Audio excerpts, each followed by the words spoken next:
이사야 선지자는 주전 700년 정도에 이렇게 하나님의 말씀을 전하던 이 선지자였습니다. 그분은 이제 이 오늘 본문, 물론 다른 본문도 이렇게 쭉 살펴보았지만 앞으로 일어날 중요한 사건, 그런 사건이 일어날 세계의 시점을 앞으로 내다보고 있는 것이라고 할 수 있어요. 첫 번째는 이스라엘이 하나님으로부터 분노의 잔을 마실 날입니다. 지금 이제 주전 700년경에 이사야 선지자가 서 있는데 그 이후로부터 100년이 조금 더 지나서 주전 586년 유다가 바벨론에 의해서 멸망당할 것을 내다보고 있습니다. 그것을 이 잔이라고 이제 표현하고 있어요. 분노의 잔을 마실 때가 온다. 그런 이제 이야기를 하고 있는 것입니다. 17절에 보면 여호와의 손에서 그의 분노의 잔을 마신 예루살렘이여 이렇게 말씀하시죠. 또 17절 뒤에 보면 내가 이미 비틀거름 치게 하는 큰 잔을 마셔 다 비웠다. 이건 이제 다 비웠다는 것은 이 나중 두 번째 이야기고, 첫 번째는 이 분노의 큰 잔을 마실 때가 올 것을 이사야 선지자는 바라보고 있는 것입니다. 이 잔이라고, 성경에서 잔이라고 말할 때 하나님께서 어떤 사람에게 주시는 고난의 분량을 이야기합니다. 그래서 예수님께서 십자가 고난을 앞두고 이렇게 기도하셨지요. 아버지여 이 잔을 지나가게 하옵소서 이렇게 말씀하셨잖아요. 이 이스라엘 백성들은 하나님의 분노의 큰 잔을 마시게 될 것입니다. 왜? 하나님이 그들을 부르셔서 그들을 복되게 하고 영생을 주시고 그들을 통해서 온 세상에 하나님을 알고 하나님의 복을 전달할 그런 아주 정말 복받은 민족으로 하나님이 삼아주셨는데 그들은 이런 사명을 다 잃어버렸어요. 아예 망각해버렸어요. 그리고 하나님을 등지고 있지도 않은 우상을 섬기면서 살았어요. 하나님 백성이 하나님을 등지고 살면 그들은 세상 사람들보다 더 추하고 악하게 전락할 수밖에 없어요. 그래서 이스라엘은 세상 사람들보다 훨씬 더 지저분하고 악하고 추한 존재로 전락해 버리고 말았어요. 그래서 하나님께서 그런 이스라엘을 징계하시려고 한 나라를 드셨어요. 바벨론이란 나라를 드셔서 그들을 징벌하십니다. 그래서 여기 뭐라고 말씀하냐면 19절에 이 두 가지 일이 내게 닥쳤으니 누가 너를 위하여 슬퍼하랴 곧 황폐와 멸망이요 기근과 칼이라. 누가 너를 위로하랴. 하나님이요 처음에는 그냥 권면하세요. 그러다가 책망하세요. 그러다 책망을 안 들으면 그 다음에 뭘 주시냐면 기근과 황폐를 주세요. 기근이 닥쳐요. 먹을 것이 없어요. 곡식이 없고요. 그래서 땅이 황폐하게 돼요. 그래도 돌아오지 않으면 하나님이 칼을 드세요. 그래서 칼로 멸망하게 하세요. 바벨론이 예루살렘을 함락시키고 그 성을 불사르고 칩을 다 불사르고 사람들을 찔러 죽이고 그들을 포로로 잡아갑니다. 그래서 예루살렘 사람들, 이스라엘 백성들, 유대인들은 자기를 죽이려고 쫓아오는 대적들 앞에서 막 황급하게 도망가는 거예요. 이리 비틀 저리 비틀 도망가는 거예요. 술 취한 것도 아닌데 술 취한 사람처럼 우왕좌왕하고 이리 비틀 저리 비틀 거리는 것이죠. 그래서 그것을 비틀걸음 치게 하는 큰 잔이라고 표현하고 있는 것이죠. 그럴 때 젊은 아이들이라도 있다가 우리 어머니 이리로 오세요. 아버지 이리로 피하세요. 그렇게 도와주면 좋겠는데 아이들도 대적들에 의하여 찔려 죽기도 하고 부모를 잃어버리기도 하고 배고픔과 두려움에 시달렸습니다. 그래서 이 그물에 걸려서 파닥거려도 나올 수 없어서 눈만 껌뻑이면서 죽어가고 있는 영양처럼 온 거리 모퉁이마다 어린아이들이 죽어간다고 성경은 말씀하고 있습니다. 20절 내 아들들이 곤비하여 그들이 그물에 걸린 영양같이 온 거리 모퉁이에 누웠으니 그들에게 여호와의 분노와 내 하나님의 견책이 가득하도다. 그렇게 말씀하세요. 그러니까 이스라엘 어른들만 아니라 아이들도 다 비참하게 죽어가는 모습을 보니 이스라엘에게는 장래가 없어요.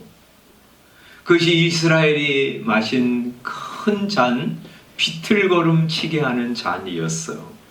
뿐만 아니라 이들이 하나님의 징계를 받을 때 비틀거리고 우왕좌왕하면서 갈 바를 알지 못하고 도망갈 뿐만 아니라 그들은 이전에 누리던 아름다움과 영광을 다 잃어버렸어요.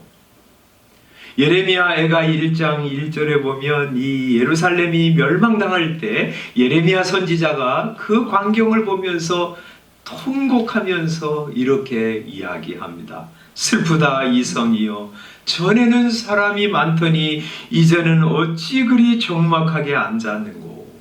전에는 열국 중에 크던 자가 이제는 과부같이 되었고, 전에는 열방 중에 공주였던 자가 이제는 강제 노동하는 자가 되었도다. 그렇게 슬퍼하면서 노래하고 있습니다.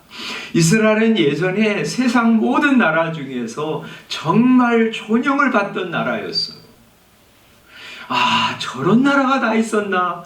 그렇게 귀하게 여기고 존경하던 나라였는데 이제는 세상 나라가 와서 그들을 막 진멸하고요, 막 죽이고 포로로 잡아가고, 그래서 이 공주였던 자가, 왕비였던 자가 다 티끌에 내려와서 죄를 뒤집어 쓰고 그리고 강제 노동을 하는 노예가 되었다고 말씀하고 있어요. 이것이 이사야 선지자가 바라보았던 첫 번째 시점이었어요. 두 번째, 이사야 선지자는 또 다른 시점을 바라보고 있습니다. 이것은 포로가 된 지 70년이 되어 이스라엘이 회복할 날입니다. 주전 538년 바벨론에서 귀환할 날입니다. 하나님은 이제 이스라엘이 분노의 잔을 다 마셨기 때문에 다시는 마시지 못하게 하실 것이다 하고 말씀합니다. 그래서 여기 이렇게 말씀하시죠. 17절 여호와의 손에서 그의 분노의 잔을 다 마신 예루살렘이요, 깰지어다 깰지어다 일어설지어다. 내가 이미 비틀거름 치게 하는 큰 잔을 마셔 다 비웠도다. 그렇게 말씀합니다. 22절, 21절 그러므로 너 권고하며 포도주가 아니라도 취한 자요, 이 말을 들으라. 내 주 여호와 그의 백성의 억울함을 풀어주시는 내 하나님이 이같이 말씀하시되, 보라 내가 비틀거름 치게 하는 잔 곧 나의 분노의 큰 잔을 내 손에서 거두어서 내가 다시는 마시지 못하게 하리라. 이제 이들은 하나님의 징계를 다 받았어요. 그래서 이제는 다시는 비틀거름 치게 하는 그런 일이 없을 것이라고. 대적이 두려워서 막 도망가면서 이리저리 숨어야 되겠다고, 그걸 비틀거리지 않게 하시겠다고. 어떻게 살아야 되는지, 어떻게 가야 살지 모르는 우왕좌왕하는 삶을 이제는 그만 살게 될 것이라고 말씀하세요. 대신 하나님은 이제 바벨론을 그렇게 할 것이라고, 그들에게 분노의 큰 잔, 비틀거름치게 하는 큰 잔을 마시게 하실 것이라고 하십니다. 23절 그 잔을 너를 괴롭게 하던 자들의 손에 두리라. 그래서 그들로 하여금 마시게 할 것이라고 하세요. 여러분, 왜 바벨론에게는 그런 잔을 주세요? 이스라엘은 하나님을 등지고 없는 우상을 섬겨서 추하고 더러운 존재가 되었기 때문에 하나님이 온 세상을 구원하시려고 하시는 하나님의 그 뜻을 다 잃어버리고 세상보다 못한 추한 존재가 되었기 때문에 그 잔을 마시게 했는데, 하나님은 그들을 징계하시려고 바벨론을 드셔서 징벌하셨는데 왜 바벨론에게는 그 잔을 마시게 하세요? 그들은 하나님의 뜻은 알지 못하고 욕심에 사로잡혀서 예루살렘, 이스라엘을 정복했기 때문입니다. 여러분, 하나님은 이 자기 백성을 징계하실 때 사람들을 드실 때가 많아요. 그래서 사람들로 하여금 하나님의 백성들을 괴롭게 하실 때가 많아요. 지금도 그렇잖아요. 우리 한국교회도 보면 세상 막 일어나서 교회가 왜 그러냐 비난하고 공격하는 일이 많잖아요. 그래서 교회가 참 수치를 겪고 있어요. 하나님은 그렇게 하세요. 그런데 그런 하나님이 교회를 정화시키시려고, 교회를 회복시키려고, 잘못을 깨닫게 하고 회개시키려고 하나님께서 세상을 두시는데, 세상은요 그런 하나님의 뜻은 아랑곳하지 않아요. 그래서 바벨론이요 뭐 때문에 이스라엘을 공격하고 함락시켰어요? 내가 하나님의 뜻을 이루어야 되겠다 하는 생각은 전혀 없었어요. 단지 그들은 더 많은 영토, 더 많은 나라를 정복해서 우리가 대제국을 이루어야 되겠다 하는 야욕 때문이었어요. 그래서 그들은 말이죠, 가는 곳마다 사람들을 죽이고 포로로 잡고 아주 잔인하게 대했어요. 부당하게, 과도하게 징벌했어요. 이스라엘 백성들을 얼마나 잔인하게 대하고 죽였는지 몰라요. 그 한 예를 23절에서 이렇게 말씀합니다. 여기 23절 그들은 일찍이 내게 이르기를 엎드리라 우리가 넘어가리라 하던 자들이었다고 바벨론을 설명하고 있습니다. 너를 넘어가려는 그들에게 내가 내 허리를 땅과 같게 길거리와 같게 하느니라. 이런 거예요. 어떤 사람은 찔러 죽이고 어떤 사람은 다 세워가지고 엎드려 그래가지고 땅에 탁 이렇게 엎드리게 하고 발로요 탁 밟는 거예요. 질근질근 밟고 그리고 넘어가는 거예요. 왜 그래요? 자기가 정복한 나라 그 사람들에게 하여튼 굴욕을 안겨주려고. 너희는 이런 족속이야. 너희를 정복한 우리는 이런 나라야 하고 우월감을 가지고 자신들의 승리를 만끽하기 위해서 너희는 이렇게 수치를 당해야 돼 하면서 그들을 한없이 깎아내리려고, 그래서 땅바닥에 엎드리게 하고 군화로 그들을 질근질근 밟는 거예요. 어떨 때는 군화를 앞에 놓고 이거 핥아 그러면서 그거 핥는 포로민들, 피지배 민족의 모습을 보면서 낄낄거리고 거기서 쾌감을 느끼는 거예요. 하나님도 그것을 아셨어요. 그래서 여기 23절에 뭐라고 말씀하냐면 그들은 일찍이 내게 이르기를 엎드리라 하는 자들이라 이렇게 말씀하는데, 이 히브리 성경에는 내게라고 하는 말이 내 영혼에게 라는 표현이에요. 무슨 말이냐면 이 그들에게 그냥 단지 말한 것이 아니라 그들의 영혼 깊숙이 아주 수치와 굴욕감을 안기는 그런 표현이라고 이제 말하는 거예요. 보통 이제 누구한테 뭐 잘못 맞으면 그 이제 상처 아물면 되잖아요. 근데 어떤 사람이요, 나를 정말 수치스럽게 했어요. 그건 잊어지지가 않아요. 영혼의 상처기가 나는 거예요.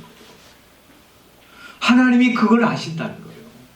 그들이 내 영혼에 엎드리라, 내가 너를 밟을 거야 하면서 그들의 영혼 전 인격을 짓누르고 아주 굴욕스럽게 만든 거 하나님이 아신다.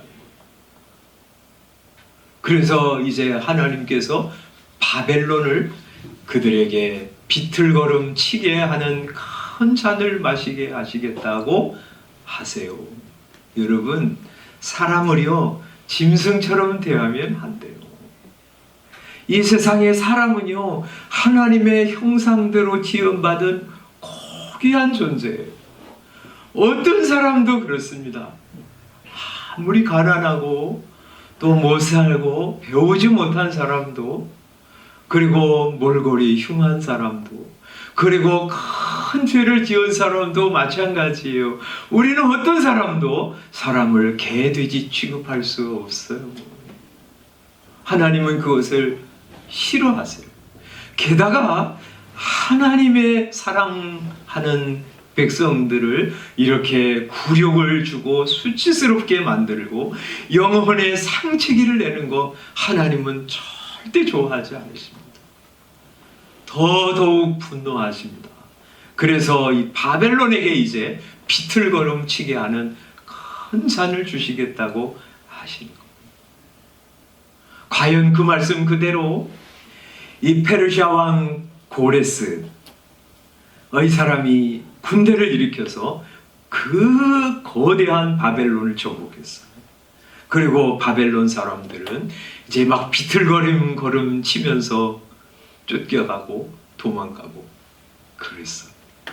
그리고 그들은 예전에 온 세상 다스리는 대제국의 이 황제, 대제국의 국민이라고 하는 그런 영광 다 잃어버렸어요. 우리가 얼마 전에 이사야 47장 말씀을 봤잖아요. 47장 바벨론이 추락하고 멸망할 것을 이렇게 살펴보았어요.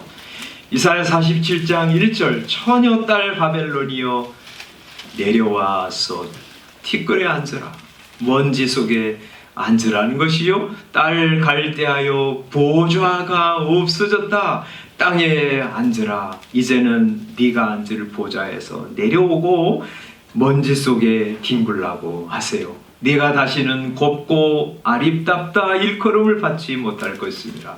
맷돌을 가지고 가루를 갈고 그들은 이제 공주가 아니에요. 왕후가 아닙니다. 이제는 노예가 되었어요. 그래서 맷돌을 가지고 가루를 갈 수밖에 없어요. 그들은 너울을 벗으며 치마를 걷어 다리를 드러내고 강을 건너라고 내 속살이 드러나고 내 부끄러운 것이 보일 것이라고 하세요. 이들은 이제 도망자가 되었어요. 또 5절에 보면 딸 갈대하여 잠잠히 앉으라, 흑암으로 들어가라, 네가 다시는 여러 왕국의 여주인이라 일컬음을 받지 못하리라. 이들은 이제 감옥에 갇힌 죄수가 될 것이라고 하세요. 이들은 보좌에서 내려와서 먼지에 앉을 것이고 노예가 될 것이고 도망자가 될 것이고 죄수가 될 것이라고 하나님이 명령하세요.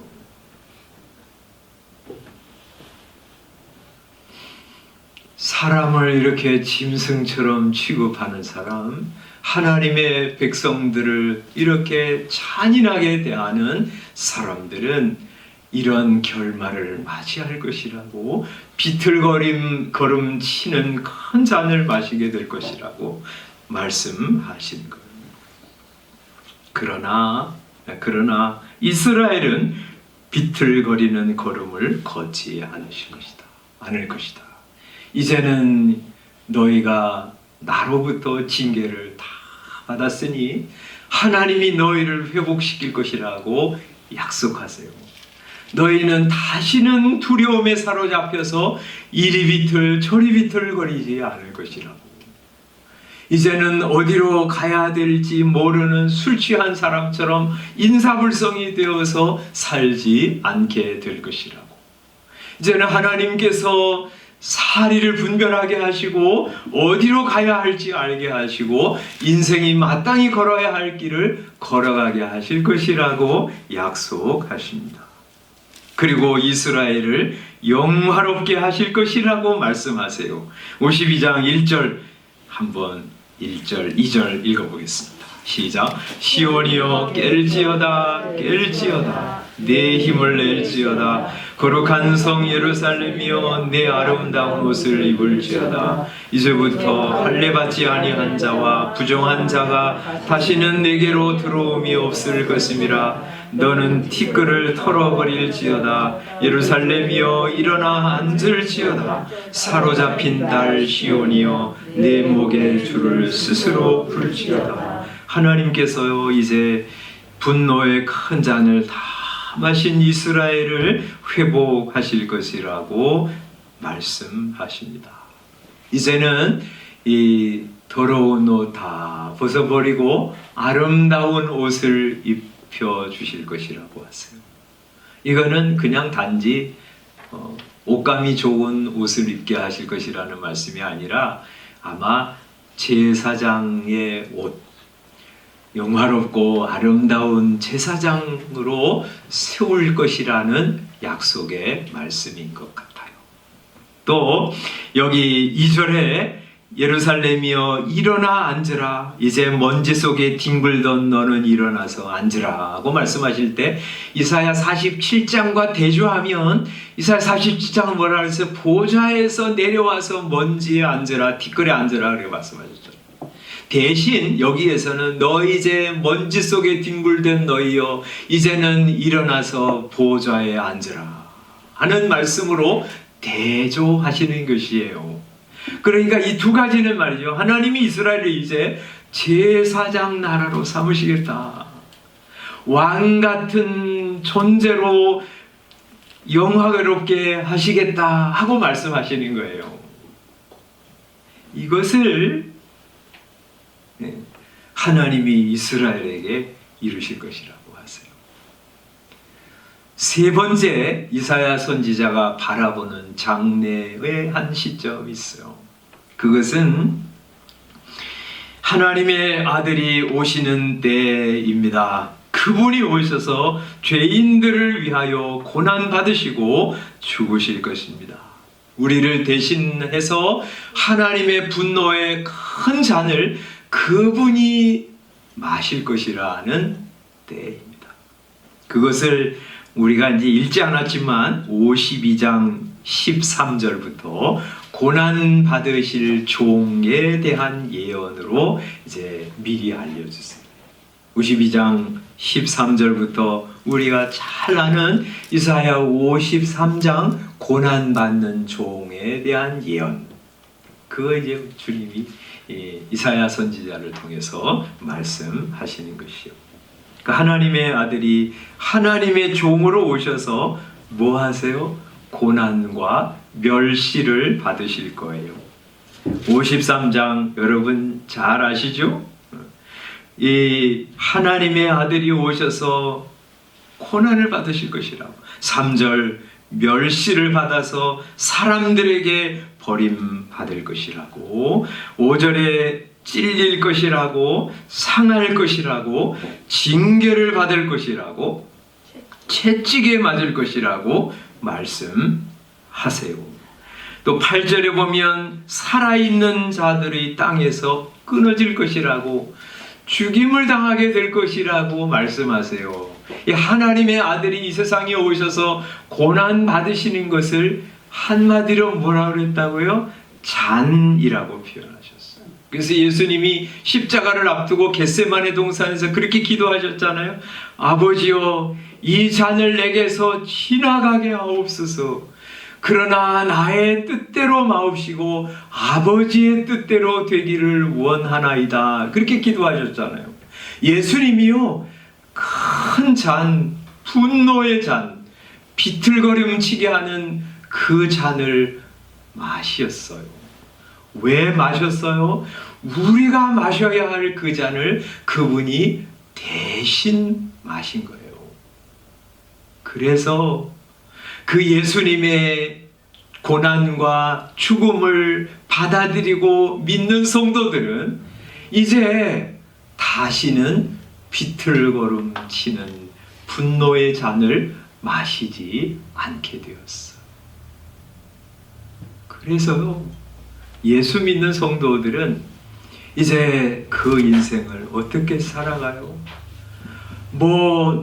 내게 닥친 큰 어려움 때문에 막 두려워가지고 이리 비틀 저리 비틀 거리지 않아요. 인생을 어떻게 살아가야 하는지 알지 못하고 이리 방황 저리 방황하면서 살아가지 않습니다. 예수 믿는 성도들에게는 하나님께서 지각을 주세요. 생각하게 하세요. 정신이 돌아오게 하세요. 그래서 내가 어떻게 살아가야 되는지 알게 하시고 그 길로 걸어가게 하세요. 저도 좋아하는 소설가 이청준 씨, 여러분도 그분의 책을 읽어보셨 분도 있으실 텐데, 그분이 어디 신문에 인터뷰를 했는데 그런 글을 쓰신 거 봤어요. 인생의 저녁이 되었는데 나는 아직도 내가 돌아가야 할 집을 찾지 못하고 있습니다. 저는 그분의 글을 읽으면서 참 쓸쓸한 생각도 들고 참 불쌍한 생각도 들고 그러더라고요. 글 잘 쓰는 분이잖아요. 우리나라 지금 돌아가셨는데 살아계신지 모르는데 제가 생각할 때는 탑 클래스의 작가잖아요. 근데 자기가 이렇게 인생의 저녁이 되었는데 돌아갈 집을 아직도 찾지 못한다. 이런 이청준 씨만 그런 거 아니에요. 얼마나 많은 사람들이 인생을 어떻게 살아가야 되는지 모르고요. 이리 방황하고 저리 흔들거리면서 살아갑니다. 그렇죠? 무슨 가치를 위해서 살아가야 될지, 인생을 내가 전부 올인해야 할 가치가 무엇인지 모르고 그냥 살아갑니다. 그냥 살기 때문에 살아가는 사람 많아요. 그런데 우리는 바울 사도처럼 이렇게 고백할 수 있어요.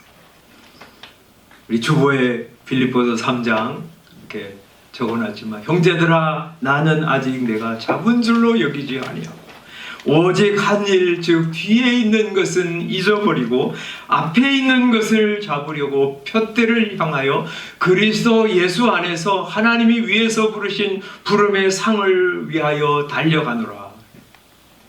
여러분, 바울 사도는 알았어요.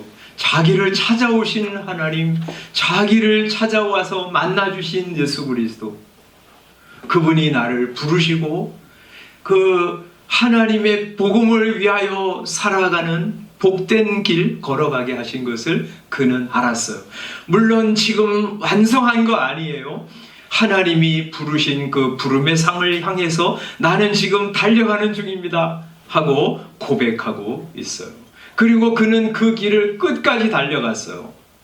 그래서 디모데 후서 4장, 바울 사도가 이 세상에 떠나기 전에 마지막으로 쓴 이 편지에서 그렇게 말하죠. 나는 선한 싸움을 싸우고 나의 달려갈 길을 마치고 믿음을 지켰으니 이제 후로는 나를 위하여 의의 면류관이 예비되었으므로 그날에 주 곧 의로우신 재판장이 그날에 내게 주실 것이다.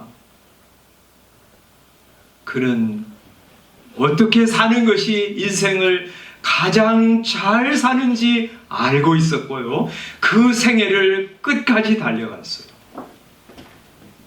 내가 가는 그 길 끝에서 주님이 나를 기다리고 계시다고 하는 사실을 그는 알았어요. 그분이 의의 면류관을 들고 나를 기다리고 계시다는 것을 그는 알았고요. 그는 그 길을 흔들리지 않는 걸음으로 뚜벅뚜벅 걸어갔던 것이에요. 그리고 그 길은 예수님께서 걸어가신 길이었고 믿음의 선조들이 걸어간 길이었고 바로 예수님을 구주로 믿는 우리가 걸어가야 할 길입니다. 우리는 그 길을 걸어가는 거예요. 우리는 푯대가 없는 사람들이 아니에요. 푯대를 향해서 걸어가는 사람들이에요. 하나님이 서 계신 이 길 끝에 하나님이 서 계신 그 길을 향해서 걸어가는 사람들이에요.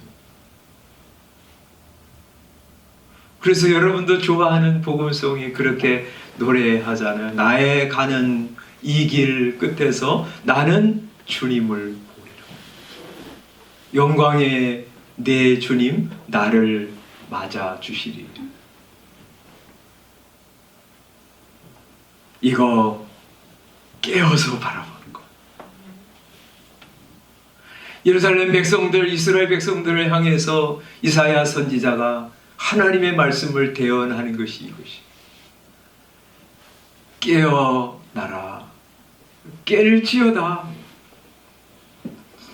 여호와의 손에서 그의 분노의 잔을 마신 예루살렘이여 깰지어다. 깰지어다. 일어설지어다.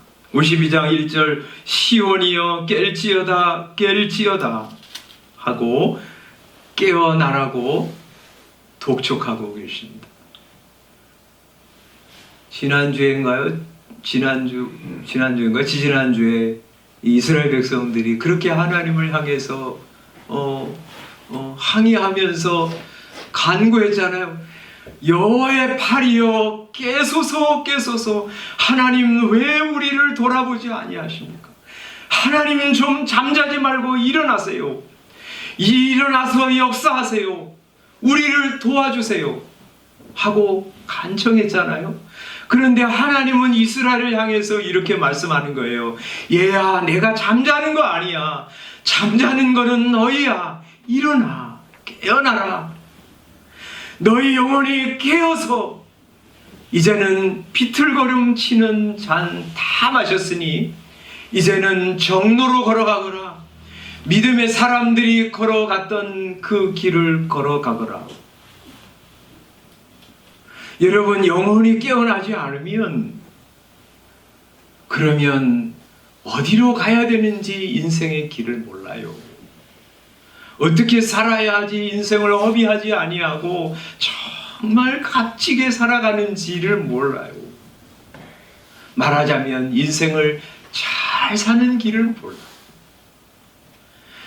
우리의 영혼이 깨어나서 하나님을 내 마음의 구주로 주인으로 모시고 그분 손 붙잡고 그분이 먼저 가신 길, 믿음의 사람들이 믿음으로 걸어갔던 그 길을 걸어가야 해요.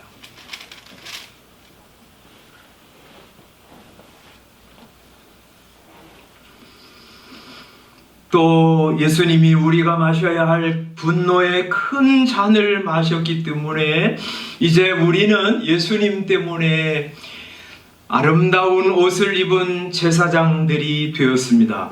보좌에 앉은 왕과 같은 존재들이 되었습니다. 그래서 베드로 사도는 베드로전서 2장 9절에서 이 두 가지 사실을 한데 묶어서 우리의 신분을 이렇게 묘사하고 있죠. 한번 성경 베드로전서 2장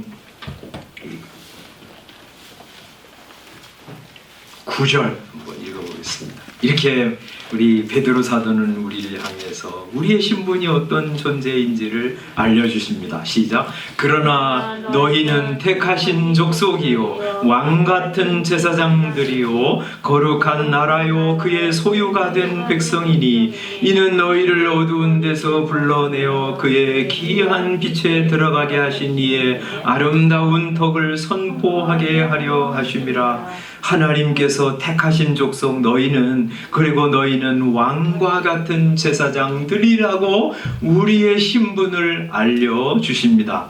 여러분, 세상에서 우리의 신분이 어떠하든지와 상관없이, 우리가 세상의 것을 얼마나 가졌는지와 상관없이 우리의 신분은 예수 믿고 예수님을 구주로 믿고 따라가는 우리의 신분은 왕 같은 제사장들입니다. 우리가 대통령이 되고 총리가 되고 유명한 사람이 되는 거 아니지만 영적으로는 우리가 하나님 앞에서 영광스러운 존재입니다. 우리는 모든 것을 가진 사람입니다. 왜냐하면 하나님, 온 세상의 주인이신 하나님을 내가 소유했기 때문에 나는 모든 것을 가진 사람이에요. 세상에서 가장 영광스러운 하나님을 아버지라고 부르며 사는 사람이기 때문에 우리는 하나님의 나라의 왕자와 공주 같은 영광스럽고 아름다운 존재예요. 그래서 바울 사도는 고린도 후서 6장에서 그렇게 말씀하시죠. 우리는 속이는 자 같으나 참되고, 무명한 자 같으나 유명한 자요, 죽은 자 같으나 보라 우리가 살아 있으며, 징계를 받는 자 같으나 죽임을 당하지 아니하고, 근심하는 자 같으나 항상 기뻐하고, 가난한 자 같으나 많은 사람을 부요하게 하고, 없는 자, 아무것도 없는 자 같으나 모든 것을 가진 자로다. 그렇게 말씀하세요. 예수 믿었으니까 한번 자부심을 가져보자, 이런 얘기가 아니에요. 만군의 하나님, 온 우주의 하나님을 내가 모셨는데 뭐 조금 없는 거 가지고 뭐 그렇게 위축될 필요가 있나?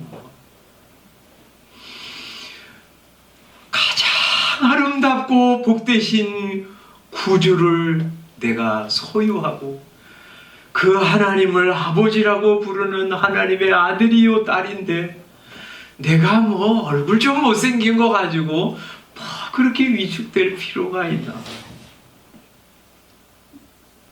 우리는 하나님 앞에서 유명한 자고 모든 것을 가지고 있는 사람들이에요. 예수님 안에 있습니까? 예수 그리스도를 구주로 주님으로 믿고 따르는 성도들입니까? 여러분은 이미 영화로운 사람들이요, 왕같은 제사장들입니다. 세상에 좀 없고 부족해도 그건 너무 그것 때문에 그걸 부끄러워하지 마세요. 뿐만 아니라 왕같은 제사장으로 삼으신 것은 우리로 하여금 큰 자부심을 가지고 살아가게 하실 뿐만 아니라 우리에게 큰 사명이 있다고 하는 것을 가르쳐 주시죠. 우리는 온 세상 한가운데서 세상의 고통과 문제를 가지고 하나님 앞에 나아가 기도하는 제사장과 같은 사람들인 것을 알고 제사장으로 서 있어야 합니다. 어디에요? 살아계신 하나님과 세상 그 가운데 서 있는 것. 제사장이 그런 사람입니다. 하나님과 백성 사이에 서서 하나님으로부터 받은 말씀과 은혜를 백성들에게 축복하며 나눠주는 사람이고, 세상 사람들의 죄악과 문제와 불행한 일들을 가지고 살아계신 하나님께 나아가서 기도하면서 은혜를 구하는 사람이에요. 그래서 우리는요, 그냥 사람이 아니에요. 하나님과 세상 사이에서 왕같은 제사장으로 서 있는 사람들이에요.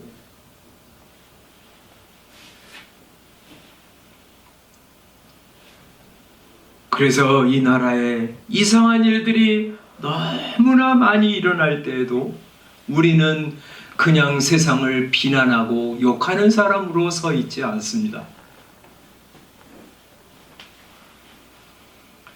하나님,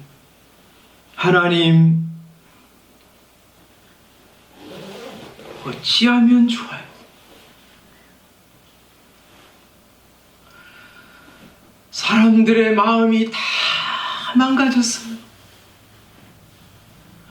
어떻게 이렇게 인격이 파괴되었는지 모르겠어.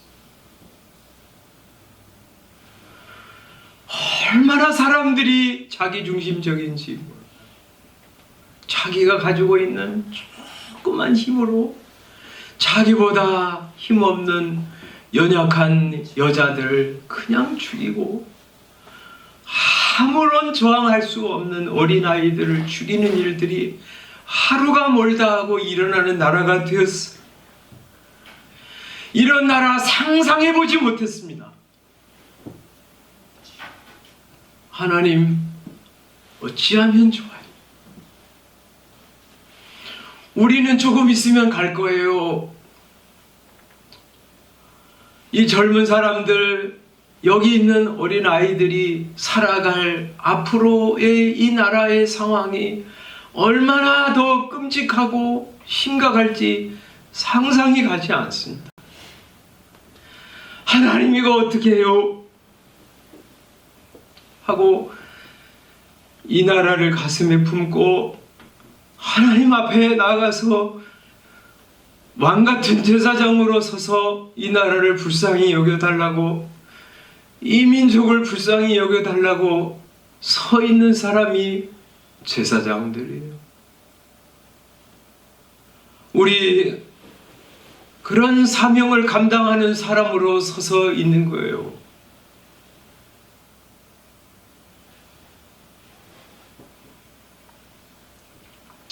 초라하고 자기 인생 어디로 갈지 알지 못한 채 이리 방황하고 저리 비틀거리면서 살 수밖에 없는 우리들을 위해서 하나님의 아들이 우리 대신 분노의 큰 잔을 마시시고, 예수 믿는 우리에게는 이렇게 이제 복된 길을 모든 발걸음으로 걸어가게 해주셨어요. 여러분 영혼이 다 깨어서 이제 다시는 방황하지 않고 이 복된 길로 걸어가는 여러분들이 다 되시기를 바랍니다. 하나님께서 여러분을 얼마나 놀라운 존재로 영광스럽게 하셨는지 깨어 바라보면서 세상에 별것 아닌 거 가지고 일비하지 말고 하나님이 여러분을 영광스럽게 하신 거 감사하고 찬양하면서 큰 자부심을 가지고 사시는 여러분들이 되시기를 바랍니다. 왕같은 제사장들로 서서 하나님으로부터 받은 복음과 사랑을 세상을 향해서 흘려보내고, 세상의 불행과 문제와 고통을 가지고 살아계신 하나님 앞에 서서 왕같은 제사장으로 기도하면서 회개하면서 하나님 앞에 올려드리는 그런 성도들로 살아가시는 저와 여러분들 다 되시기를 바랍니다. 기도하겠습니다.